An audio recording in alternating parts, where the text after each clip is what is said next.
네, 이제 오늘 하나님께서 우리에게 주신 말씀은 여기 PT에 잘 나와 있습니다.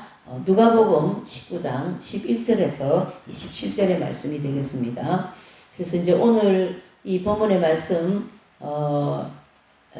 제목을 바실레이아의 하나님 나라의 통치, 그런 이제 그 주제를 잡아봤습니다. 이 하나님 나라 통치는 바실레이아라는 이 단어를 써서 더 하나님의 그 통치권에 대하여서 강조하고 있는 그러한 단어가 되겠죠. 그래서 조금 이제 우리가 평소에 듣지 않는 그런 그 가까이 하지 않았던 그런 단어이기도 하죠. 이 바실레이아라는 단어가. 그래서 요 이제 그 단어에 대하여서 우리가 조금 의미를 더 깊게 알기 위하여서 조금 살펴봐야 되겠죠. 그래서 거기 이제 보시면 이 신약의 용어인 바실레이아의 가장 기본적인 의미는, 그러니까 이제 신약에 와서 이 바실레이아라는 용어를 쓰는데요.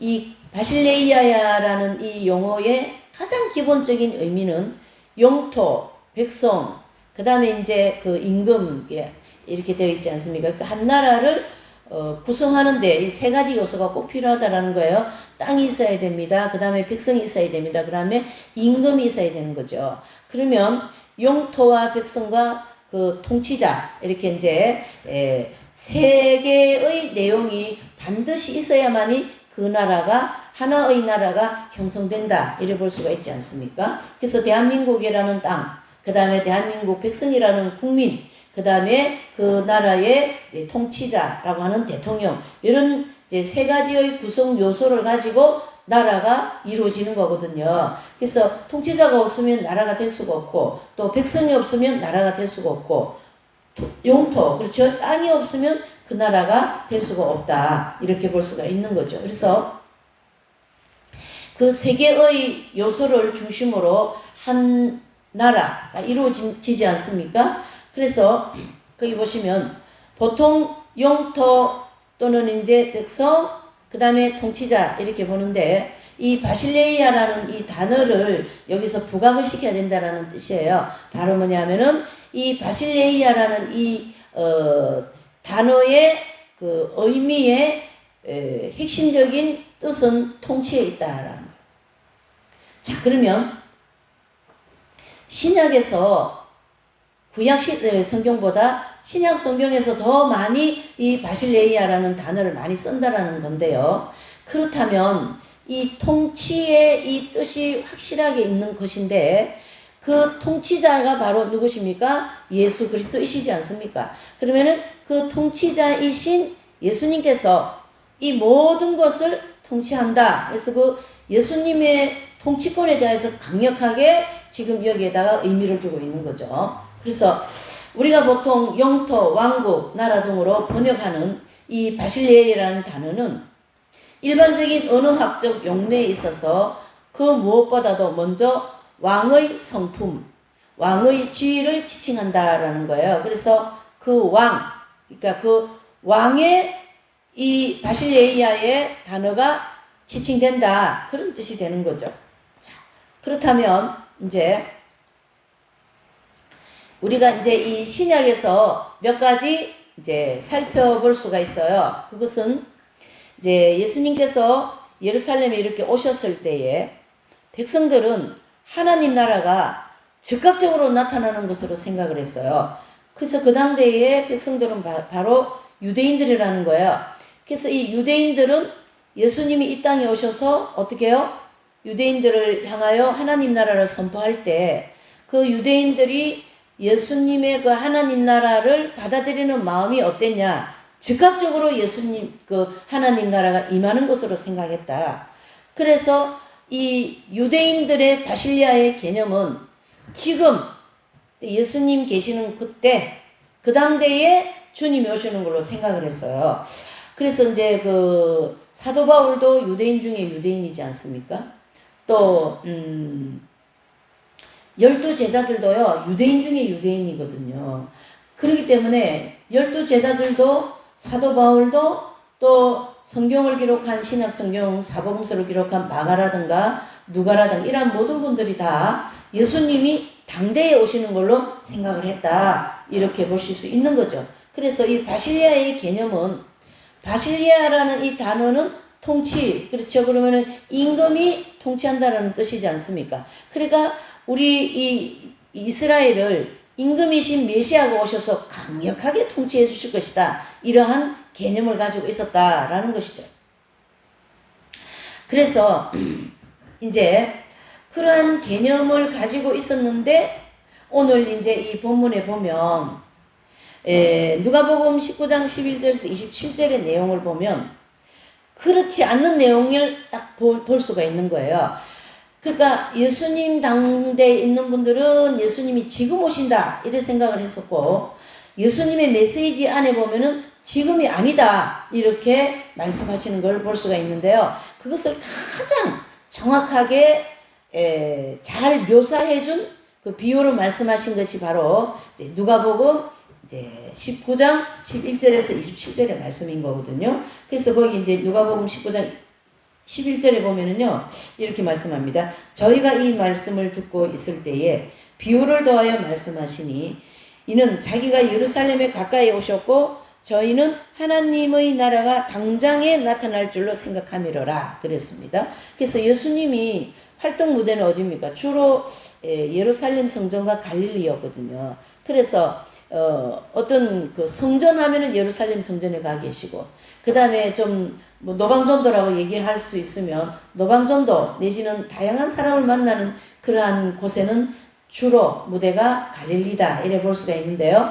이제 그 예루살렘에 예수님이 오셔서 하나님의 나라를 선포할 때에 그 메시지를 듣는 모든 이제 그 유대인들이 하나님 나라가 지금 즉각 우리 시대에 도래하겠구나 이렇게 받아들였다라는 거예요. 11절에는.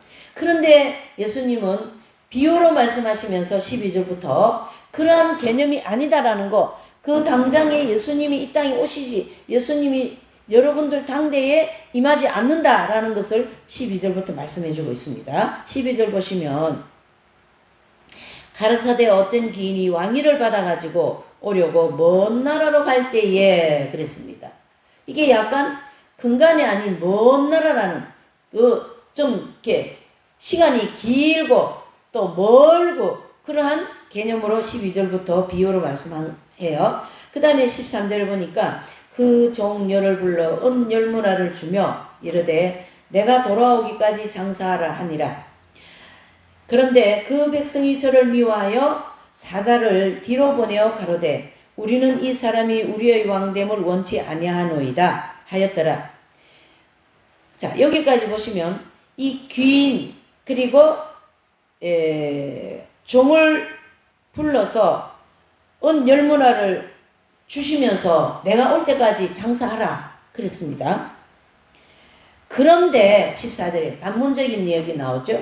그런데 뭡니까? 그 사자를 보내어갖고 그가 왕됨을 원치 않는 거예요. 그렇죠? 그가 왕됨을 원치 않습니다.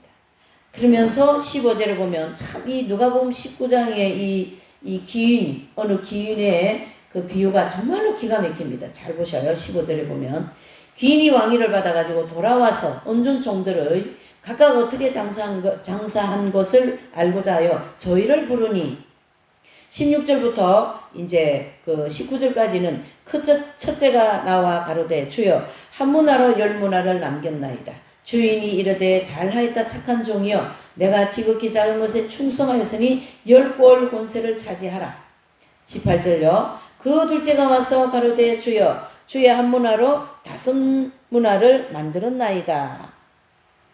또 이제 20절에 보면 또 한 사람이 와서 가로되 주여 보소서 주의 한 문화가 여기 있나이다. 내가 수건으로 쌓아두었나이다. 21절에 보니까 거기에 이제 그 귀인이 15절 귀인이 16절 19절까지의 귀인이 맡겨준 일에 대하여서 판가름을 하시는 내용이 20절부터 나옵니다. 21절부터 나옵니다. 이는 당신이 엄한 사람인 것을 내가 무서워하므로 당신은 두지 않은 것을 취하고 심지 않는 것을 거두나이다. 주인이 이르되 악한 종아 내가 내 말로 너를 판단하노니 너는 내가 두지 않는 것을 취하고 심지 않는 것을 거두어 엄한 사람인 줄 알았느냐. 그러면 어찌하여 내 은을 은행에 두지 아니하였느냐. 그리하였으면 내가 와서 그 별리까지 찾으리라 하고 곁에 서는 자들에게 이르되 그 한 문화를 빼앗아 열 문화 있는 자에게 주라. 저희가 가로되 주여 저에게 이미 열 문화가 있나이다. 주인이 가로되 내가 너희에게 말하노니 무릇 있는 자는 받겠고 없는 자는 그 있는 것도 빼앗기리라. 그리고 27절 나의 왕됨을 원치 아니하던 저 원수들을 이리로 끌어다가 내 앞에서 죽이라 하였느니라. 아멘. 그랬습니다. 자, 그래서 오늘 이 누가복음 19장 11절에서 27절의 이 말씀은 바로 예수님은 먼 나라로 가서 바실레아를 받아 다시 돌아오는 한 귀인에 비유하고 있다라는 거예요. 그래서 예수님께서 이제 먼 나라로 가셔서 뭘 받아온다고요? 바실레이아. 이 바실레이아라는 단어의 뜻은 뭐라고요? 통치라는 뜻을 가지고 있다는 거죠. 그래서 예수님이 먼 나라, 즉 하나님 나라에 가셔갖고 이 하나님의 백성들을 다스릴 수 있는 통치권을 하나님 아버지로부터 받아가지고 다시 오겠다. 그러한 의미의 내용을 이제 전개시키는 건데요. 그래서 이제 예수님은 먼 나라로 가서 바실레이아를 받아 다시 돌아오는 한 귀인에 비유하고 계시면서 계시는데 그 귀인의 하속들은 그를 싫어해서 사신을 보내어 그 사람이 자기들의 통치자가 되는 것을 원치 않는다. 이렇게 선언한 거예요. 그러니까 그 귀인을 우리는 원치 않는다. 그러니까 다른 말로 하면은 왕을 원치 않는다. 이런 뜻이 되는 거죠. 그래서 자기들의 왕이 되는 걸 싫어한다. 자기들이 왕 되는 걸 싫어했습니다.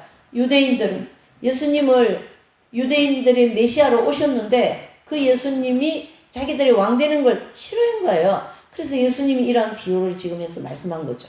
그래서 그 당시에 바리새인이라든가 제사장들이라든가 이러한 분들은 정말로 예수님이 어떻게 해요? 왕 되는 걸 싫어했어요. 왕을 원치 않고 왕을 인정을 하지 않습니다. 참 이게요 우리가 이렇게 보면은요 정말 불행한 일이에요. 그 귀인을 받아들이지를 못한 거지. 그렇죠? 이 귀인을 받아들여야만이 복을 받는데 귀인을 받아들이지를 못한 거예요. 그래서 이제 이 귀인은 바실레이아 이 왕권을 받아 돌아온 후에 즉시 하속들 가운데 신실한 자들에게 뭡니까? 상을 주고 그것을 반역한 자들에게는 벌을 내림으로써 그가 새로이 부여받은 왕적 권위를 하속들에게 시행합니다. 그래서 이 귀인께서 먼 나라로 가서 임금의 통치권을 받아와가지고 이제 백성들에게 나눠진 그 문화 있지 않습니까? 그것을 이제 가지고 이제 별일을 하는 거죠. 너는 얼마나 장사를 해서 뭐 얼마나 남겼냐, 얼마나 해서 무엇을 남겼냐 이렇게 하면서 이제 그들에게 맡겨주신 그 별일을 계산하는 일이 있는 거다 이런 뜻이죠. 그래서 그 계산할 때는 왕권을 받아와서 그 권세를 가지고 이제 그 모든 종들을 불러서 치리를 하는 거거든요. 그러면서 이제 이 본문의 말씀 누가복음 19장 11절 27절의 말씀은 더 강력한 왕권을 바실레이아를 받아 나라와 제사장을 삼으시고 뭐예요? 통치하시겠다라는 거예요. 그래서 하나님께서 예수님을 통하여 어떤 권세를 주십니까? 통치권을 주시는 거거든요. 이 굉장히 중요한 것입니다. 그래서 이 통치권은 우리가 학자들이 정리를 해놓은 걸 보면 결과적으로 먼 나라로 가셔가지고 그 이제 통치권을 받아와가지고 마지막 변리하는 것은 마지막에 일어나는 일이지. 일단 그 모든 종들을 불러서 뭘 줍니까? 문화를 주지 않습니까? 그렇죠? 그래서 그 문화를 가지고 장사를 하라. 그런 뜻이거든요. 결과적으로 그 문화를 받은 사람 모두는 예수님의 통치권 안에 있다. 이래 보셔야 되는 거죠. 그렇죠? 그러니까 그 통치권을 가지고 있는 귀인이 문화를 주지 않습니까? 그 문화를 줬기 때문에 그 문화를 받은 사람은 그 귀인의 통치권 안에 있다. 이래 보셔야 되는 거예요. 그래서 그 통치권 안에서 이 문화를 가지고 장사를 하는 거죠. 그래서 어떤 사람은 5문화, 어떤 사람은 2문화, 그러니까 달란트 비유나 같은 거예요. 2달란트, 5달란트. 어떤 사람은 이게 주인이 너무 무서우니까 이걸 갖다가 보재기에 딱 싸가지고 어디다가 장롱 밑에 넣어놨어요. 나중에 그 귀인이 와가지고 그게 이제 별리 계산하는 시간에 와서 보니까 어떤 사람은 5달란트, 어떤 사람은 2달란트, 어떤 사람은 주인이 무서워서 땅에 묻었나이다. 그러니까 그 땅에 묻은 그 종을 어떻게 해요? 강력하게 책망을 하지 않습니까? 결국 바깥 어두운 데 내어 쫓아라. 어두운 데 내어 쫓아라. 그것은 결국 지옥을 간다. 그런 뜻이 되는 거거든. 그래서 바실리아를 받아 나라와 제사장을 삼으시고 통치하시는 것은 계시록 1장에 보면 나라와 제사장 그랬어요. 거기에 주인이 예수님이란 말이에요. 그 주인 되시는 예수님 귀인께서 그 나라와 제사장들을 통치한다. 이래 볼 수가 있는 거거든요. 그래서 이제 거기 보시면 예수님의 십자가에 죽으시고 예수님 십자가에 죽으시고 부활 승천하시고 성령 강림 이후에 지상 재림하셔서 나라와 제사장으로서의 왕권을 통치하시겠다. 이게 하나님의 솔직한 내용을 보면 하나님의 구원론적인 섭리다. 이래 볼 수가 있는 거죠. 하나님의 구원의 순서다. 이래 볼 수가 있는 거죠. 그래서 계시록 1장 6절에 보면 나라와 제사장으로 삼으시고 그 나라와 제사장으로 삼으시는 이때는 바로 언제냐면은 천년왕국에서 예수님께서 강력하게 어떻게 해요? 통치하시겠다. 그것이 바로 메시아 왕국, 그리스도의 왕국, 천년 왕국이다. 이래 볼 수가 있는 거죠. 자, 그래서 이제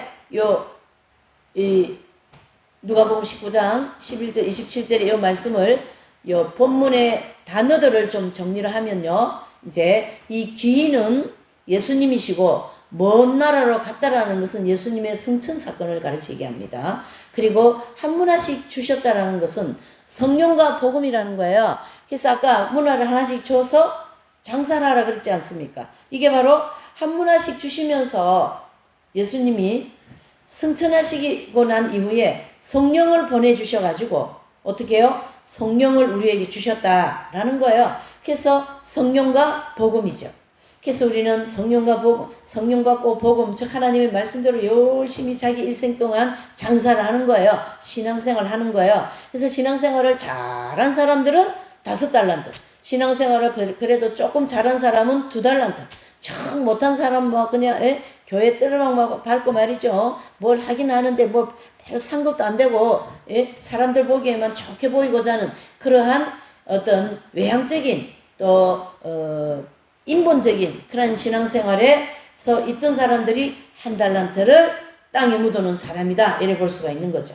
그래서 여기서는 한 문화씩 주셨다라는 것은 예수님께서 성령과 복음을 우리 모두에게 주셨다. 그리고 이제 예수님께서 먼 나라로 가시지 않습니까? 그게 바로 승천 사건이다. 그래서 그 왕위를 받아 돌아오는 사건은 예수님의 지상 재림을 가르치게 합니다. 그래서 다스릴 그런 어떤 권세를 주셨다라는 것은 종들을 이제 이렇게 불러가지고 먹을 다스릴 권세를 주심으로 왕권을 부여하지 않습니까? 그래서 우리가 여기에 이 다스릴 권세를 주신다는 여기 대목이 굉장히 중요한 내용이 있어요. 네. 자, 종들을 불러서 여러 이제 사람들이 많이 모였을 때 하나님이 이제 별일을 계산하지 않습니까? 예수님이. 그럴 때 5달란트, 2달란트, 그렇게 남긴 자들에게 권세를 준다라는 거예요. 그래서 그 종을 불러 몇 골 권세를 다스릴 권세를 주심으로 왕권을 부여해 준다. 바로 이것은 예수님께서 이 땅에 오셔서 이제 예수님이 이 땅에 오시고 그 다음에 십자가에 죽으시고 부활하시고 승천하시고 성령 보내시고 그 다음에 재림하시지 않습니까? 예수님의 탄생과 그 다음에 예수님의 재림까지의 내용이 이 누가복음 19장 11절에서 27절의 말씀으로 딱 비유를 해주고 있는 거예요. 그렇죠? 그래서 그 예수님께서 이제 왕위를 받아 돌아왔다 그랬죠. 그래서 종들을 불러서 장사하여 이익을 남긴 대로 몇 골 다스릴 권세를 준 것은 예수님께서 지상으로 재림하실 때 교회 시대 이긴 자들, 그렇죠? 이 교회 시대 이긴 자들에게 상급의 정도에 따라서 천년왕국에서 몇 골 다스릴 수 있는 왕권을 부여해 준다. 그래서 이긴 자라고 하는 이 엄청난 하나님의 종들에게 그 종들이 가장 모범적인 종들이고 예수님의 마음에 합한 그러한 이제 종들이거든요. 그 달란트를 많이 남긴 종들, 그분들한테 왕권을 주시는 거예요. 그래서 예수님과 함께 왕권을 통치할 수 있도록 어디에서요? 메시아 왕국이라고 하는 천년왕국에서요. 그래서 하나님께서는 예수님에게 왕권을 부여하셔가지고 이긴 자가 되면은 이 왕권을 주시겠다. 그게 바로 계시록 19장에 보면 이제 백마 군대가 이 땅에 그 아마겟돈 심판 끝무렵에 내려오지 않습니까? 그 백마 군대는 백마 군대장이신 예수님과 함께 그 왕들을 통치하는 통치권과 함께 이 세상에 오셔가지고 이 땅을 어떻게 한다요? 심판하고 통치하신다. 이렇게 보셔야 되는 거예요. 그러니까 이 누가복음 19장 11절 27절에 이제 그 문화, 그 다음에 이제 귀인, 이러한 비유의 내용은 교회 시대 전체를 통틀어서 예수님이 성령과 복음을 주시고 그 다음에 교회 시대 2000년의 모든 시간이 지나고 난 마무리에 7년 대환란이 지나고 그 다음에 어디입니까? 천년왕국 때에 이 계산을 하시겠다 이렇게 볼 수가 있는 거죠. 그때에 하나님께서 강력하게 통치하십니다. 누구를 통하여? 예수님을 통하여. 그게 천년왕국, 메시아 왕국, 그리스도 왕국 이렇게 얘기할 수가 있는 거죠. 사실은 엄밀하게 보면요. 지금은 하나님 아버지께서 예수님을 통하여 성령과 복음을 이제 이 전 교회에 이제 주셔가지고 교회 시대 2000년 동안 지금 이제 교회가 진행되고 있는데요. 엄밀하게 보면은 그 전체를 하나님이 그 예수님이 통치를 하시지만 공중권세 잡고 있는 악의 영들도 여기를 통치하고 있거든요. 죄악 세상을. 그렇기 때문에 그 통치의 영역이 물론 마귀도 통치하고 악한 영들이 다 하나님이 통치하시기는 하지만 하나님께서 궁극적으로 잘 보셔요. 여기 또 그 너무 신기하고도 또 중요한 비밀이 여기 또 있습니다. 뭐냐면요. 이 왕권의 통치권을 이 악의 영들에게도 한번 주시는 때가 있어요. 그것은 마지막 때에 예수님께서 왕권을 받아 또 하나의 주시고자 하시는 왕권이 있다는 얘기예요. 그게 바로 7년 대환란 때, 후 3년 반 환란 때 적그리스도에게 이 왕권을 주십니다. 이해되시죠? 예. 그래서 이 적그리스도에게 왕권을 주시는데 이 적그리스도에게 하나님께서 언제 왕권을 주시냐면요. 계시록 13장 1절에 나오는 그 바다에서 이렇게 한 짐승이 이렇게 올라오지 않습니까? 그 짐승에게 이 왕권을 주는 거거든요. 그래서 이 죄악 세상을 통치할 수 있는 후 3년 반, 3년 반짜리의 짧은 그 시간에 왕권을 주십니다. 그렇게 해서 7년 대환란 때, 후 3년 반 환란 때 적그리스도에게 왕권을 주셔서 그 악한 적그리스도가 악한 통치를 통하여 하나님의 백성들이 연단이 되고 그 하나님의 백성들이 거기에서 순교자가 나오고 7년 대환란을 통과하면서 천년왕국을 백성들을 하나님은 만들어내시더라라는 거죠. 그래서 예수님이신 이 왕이신 예수님, 그쵸? 이 귀인께서는 이렇게 교회 시대 이긴 자들에게도 왕권을 주시고 그 다음에 7년 대환란 후 4년 반 적그리스도에게도 왕권을 주신다 이렇게 볼 수가 있는 거죠. 그래서 7년 대환란 후 3년 반 때 이 적그리스도에게 왕권을 주시는 이 시대는 궁극적으로 굉장히 악한 시대다라는 것을 여기 이제 디모데전서 1장 17절에 보면 이제 디모데전서 1장 17절에 또 나옵니다. 거기에 이 성경 구절을 조금 봐야 됩니다. 이게 악한 때에 대하여서. 잠깐만요. 성경을 좀 찾아봐야 되겠죠? 디모데전서 여기 나오는 대로 1장 17절.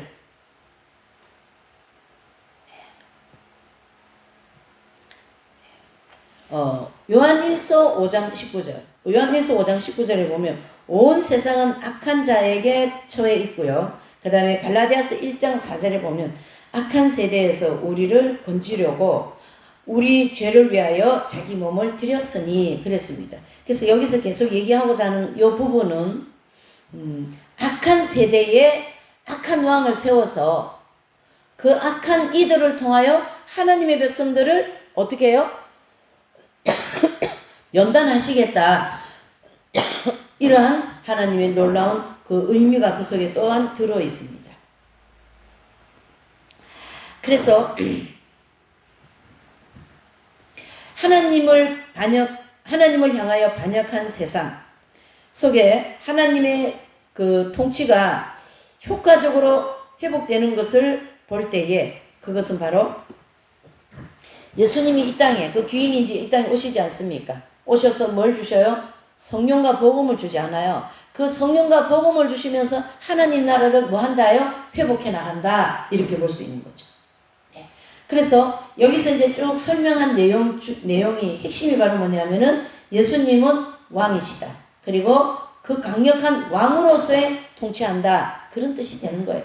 그래서 그 귀인이 이제 성령과 복음을 주지 않았습니까? 그러면은 그 귀인이 성령과 복음을 받은 모든 종들은 이제 열심히 쉽게 얘기하면은 신앙생활을 열심히 하는 거예요. 교회 시대 2000년 동안 많은 하나님의 백성들에게 성령을 보내시고 복음이라고 하는 말씀을 주어서 죄로부터 회개하게 하고 죄 용서를 받게 하시고 사람의 심령이 변화되게 하시고 하나님의 종들이 되고 그러면서 그 안에서 교회 시대 이긴 자들이 나오고 또 순교자들이 나오고 또 뭡니까?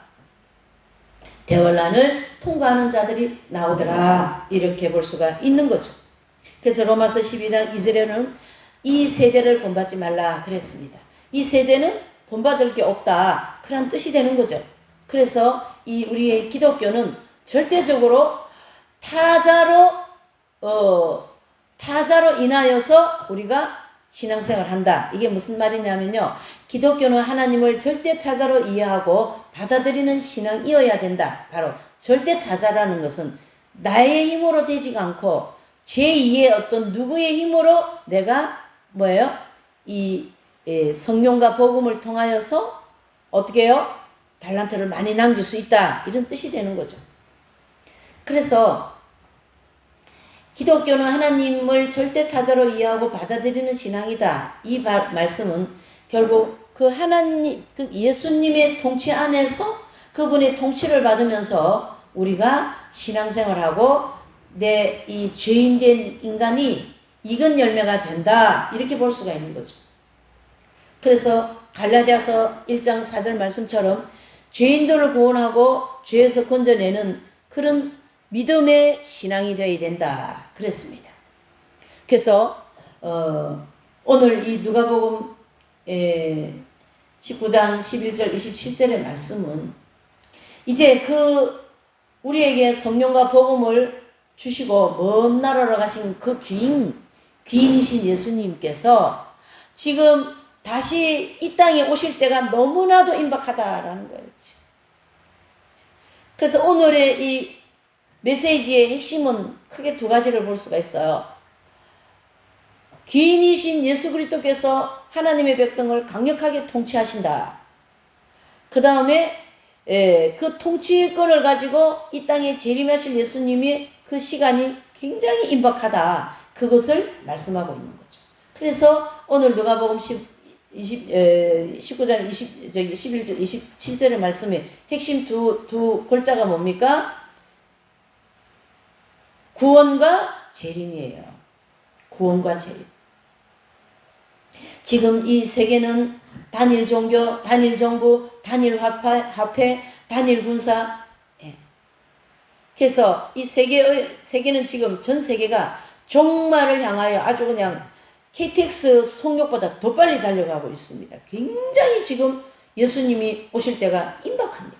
그런데요, 슬픈 사실이 뭘까요?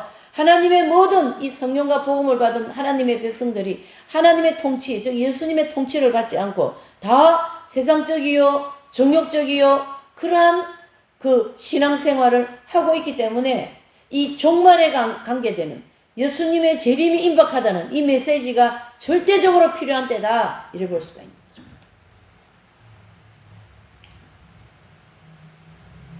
귀인이신 예수님이 먼 나라로 가기 전에 우리에게 복음과 성령을 주시지 않았습니까? 우리는 성령 충만 받고 하나님 말씀 위에 튼튼하게 서서 열심히 신앙생활을 해야 되는데 지금 다 영적으로 잠자고 말이에요. 그 주님의 재림에 대해서 별로 관심이 없어요. 그런데 세계 돌아가는 상황과 이 지금 시대적 상황을 볼 때에 불신자들도 마지막 때라라고 얘기할 수 있습니다.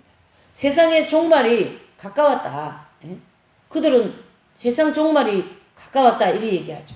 모든 과학자들이 이 세계의 모든 지금 돌아가는 처처의 기근과 또 전쟁과 또 뭡니까? 이 모든 그 폭우, 폭설, 우박, 자연재앙, 또 사람들의 그 막 마음이 강팍하고 막 그런 죄악들이 있지 않습니까? 지금은 전도가 잘 안 된다고 얘기하지 않아요? 지금 그렇게 할 정도로 굉장히 지금은 상황이 급박합니다. 예수님이 그 귀인이 오실 시간이 급박하다 이런 뜻입니다. 그런데 그 백성들은 굉장히 안일하지 않습니까? 그냥 아직까지 등 따시고 배가 부르니 그냥 오신다고 입술로는 잘 떠들었는데요. 생활은 보면요. 하나도 예수님이 오실 그런 재림에 대한 신앙이 없어요.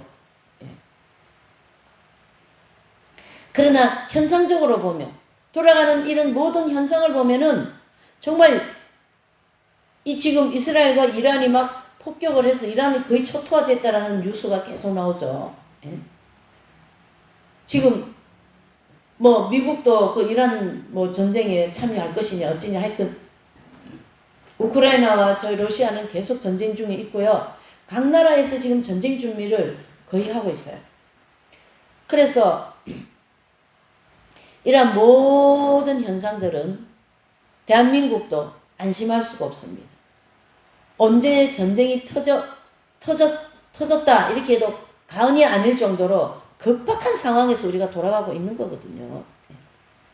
이것은 귀인이신 예수님이 오실 때가 임박하다. 왜? 하나님의 백성들을 어떻게 해요? 거두어서 통치해야 되니까. 왜? 하나님 백성들이 하나님 통치를 안 받으려고 지금 자기 중심적으로 살아가고 있지 않습니까? 그 백성들을 놓을 수가 없죠. 그들을 다시 모아서 하나님의 통치, 예수님의 통치 안에 들어오게 하시고자 하시는 하나님의 놀라운 일한 섭리가 있다. 이렇게 볼 수가 있는 거죠. 그래서 지금 예수님의 재림이 가까이 왔으면 이 불신자, 신자 모두가 다 인정하고 한 입을 모아서 이 시대는 종말이다. 이렇게 얘기하고 있지 않습니까? 그러므로 하나님의 나라는 그 무엇보다도 구원과 재림신앙이 있다. 이렇게 볼 수 있습니다. 그래서 하나님의 나라란 하나님 자신이 사단을 패배시키고 사단을 탁 묶어가지고 말이죠. 저 무저갱이 지옥으로 다 보낸다. 이런 뜻입니다. 패배시키고 인간 사회를 하나님의 뜻에 스스로 복종하는 그 본연의 위치로 회복시키기 위하여 권능으로 역사하시며 그의 주권을 행사하시는 것을 의미한다. 이래 볼 수가 있는 거죠. 그래서 로마서 8장 20절에서 22절에 보면 모든 피조 세계 전체가 하나님의 통치를 받기를 지금 간절히 바라고 있어요. 이게 무슨 얘기일까요? 바로 피조 세계, 즉 밖에 져 있는 나무 한 그루도 풀포기 하나도 저 돌멩이 하나도 다 하나님이 만들으신 그러한 피조물 아닙니까? 그러한 피조물이 하나님의 통치를 받기를 지금 막 이렇게 갈망하고 있다라는 거예요. 근데 아주 슬픈 사실은 이 사람이라고 하는 이 피조물만 하나님의 통치를 받지 않으려고 바닥거리고 있는 거죠. 그러니까 신앙생활 제대로 안 하니까 이건 열매가 제대로 안 된 거죠. 예? 그러나 하나님께서는 하나님의 아들 예수 그리스도를 통하여서 이 땅에 예수님을 보내시고 그의 피값으로 사신 이 백성들을 그냥 놓을 수는 없는 거죠. 그러니까 하나님의 아들이신 예수님에게 강력한 통치권을 주셔갖고, 그렇죠? 이 피조세계 전 피조물이라면요, 우리 사람까지 다 들어가는 그런 피조물이라고 해야 되는 거거든요. 그러니까 우리 피조물, 하나님 형상을 닮은 이 피조물부터 시작한 모든 이 자연 피조물들에게 하나님의 통치를 받을 수 있도록 예수님께 통치권을 주셔서 이 땅에 재림하시게 하신다. 이를 볼 수 있는 거죠. 그래서 지금 저와 여러분들이 가장 중요하게 포커스를 해야 될 게 바로 뭐냐면은 구원과 재림신앙입니다. 교회는 다니지만 아직까지 출애굽이 안 되었고 교회 떠랑만 받는 정말 많은 사람이 있다라는 걸 아셔야 되고, 이단들이 지금 들끓고 있지 않습니까? 저 하나님의 교회는 친천지니 이상한 저런 데서 생각보다 그쪽은 활발하게 활동이 많고요. 전도도 엄청 많이 나와 있어요. 길 가는 사람들한테요, 굉장히 전도를 많이 합니다. 그 사람들은. 그렇게 이상한 하나님의 어머니가 있는 그런 이상한 그런데 사이비 그런 데서도 그렇게 해서 그런 쪽으로 막 넘어가는 거죠. 말쑥하게 나와가지고 그렇게 미혹을 하거든요. 그러니까 우리가 구원이라고 하는 이 확신이 없는 이러한 상황에서 교회를 다닌다면 어떻게 그 하나님의 재림, 즉 예수님의 재림과 하나님의 통치를 받을 수 있겠냐 말이죠. 못 받는 거죠. 그렇기 때문에 이 구원의 확신이 굉장히 중요하다.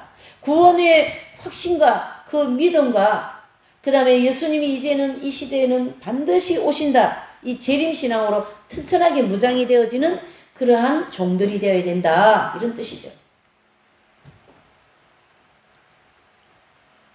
그래서 그 나라는 그냥 하나님의 주권을 지칭하는 것이 아니고 하나님은 언제나 어디서나 주권이신 하나님이시기 때문이다. 이런 뜻입니다.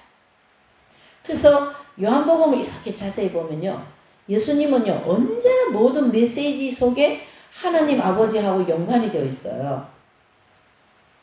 왜 그러냐면 예수님은 하나님 아버지께서 보내신 분이시거든요. 이 땅에 하나님 아들로서 구원자로서 메시아로서. 그러니까 예수님은 한마디도 하나님 아버지와 연관되어서 하시지 않는 말씀이 없어요. 요한복음 그게 가장 많이 나옵니다. 다른 복음서보다. 그래서 하나님께서 이 마지막 때 그 귀인이 이제 이 땅에 오신다고 하지 않습니까? 정도를 불러서 이제 한문화에 대한 그런 이제 별일을 하시고, 즉 계산하신다는 때가 바로 마지막 심판이라는 거예요. 그래서 그 심판을 통하여서 5달란트,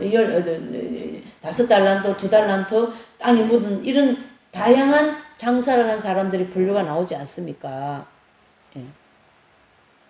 그래서 그들이 그렇게 5달란트, 2달란트, 예? 그렇게 할 동안에 그 성령께서 강력하게 주권하셨다. 예. 결과적으로는 1번부터 100번까지 예수님께서 하나님의 백성들을 통치하고 계셨다. 이래 볼 수가 있고요. 우리 개인 마찬가지입니다. 우리 개개인이 다 성령과 복음을 받아서 구원받았죠. 그러니까 그 성령과 복음을 받은 저와 여러분들은 이제 누구의 통치를 받고 있습니까? 그 귀인이신 예수님에게 통치를 받고 있는 거죠.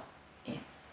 그래서 이것은 구원받은 성도들에게 개인의 통치와 인류의 통치. 그래서 개인의 통치는 믿음이 시작할 때부터 통치를 받는 것이고, 그 다음에 인류의 통치는 7년 대환란이 통과되고 천년왕국에서 이제 예수님께서 강력한 왕권을 가지고 통치하시는데요. 그 통치권이 7년 대환란 때 강력하게 이루어지고 있습니다.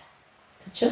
그래서 그 마지막 통치가 바로 어떻게 해요? 백마군대를 이끌고 이 땅에 내려오시는 그 사건인 거거든요. 예.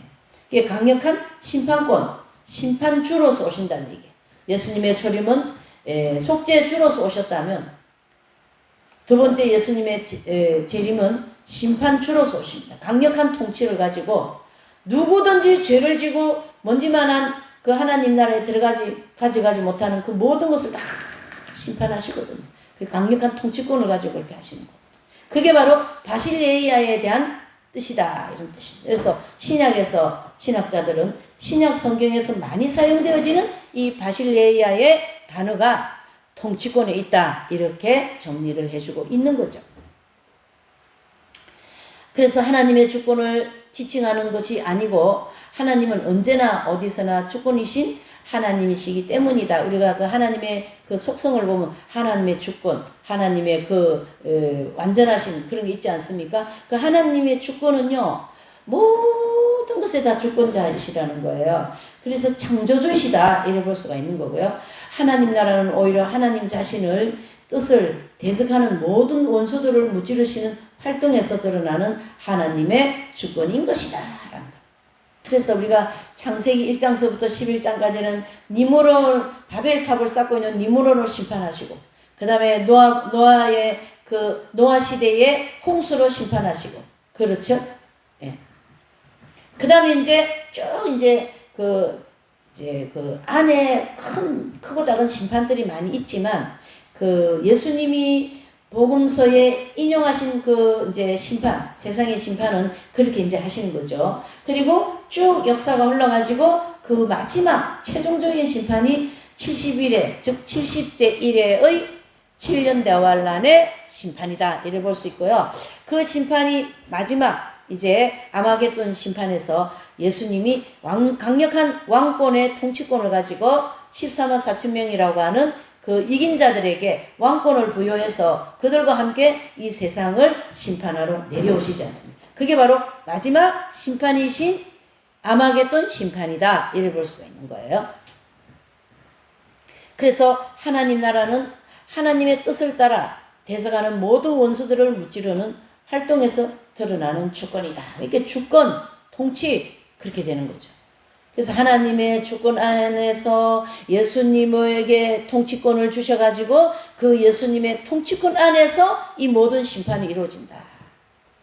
그래서 고린도전서 15장 25절을 보면 제가 원수를 그 발 아래 둘 때까지 불갑을 왕노릇 하시리니 그랬습니다. 이해되시죠? 예.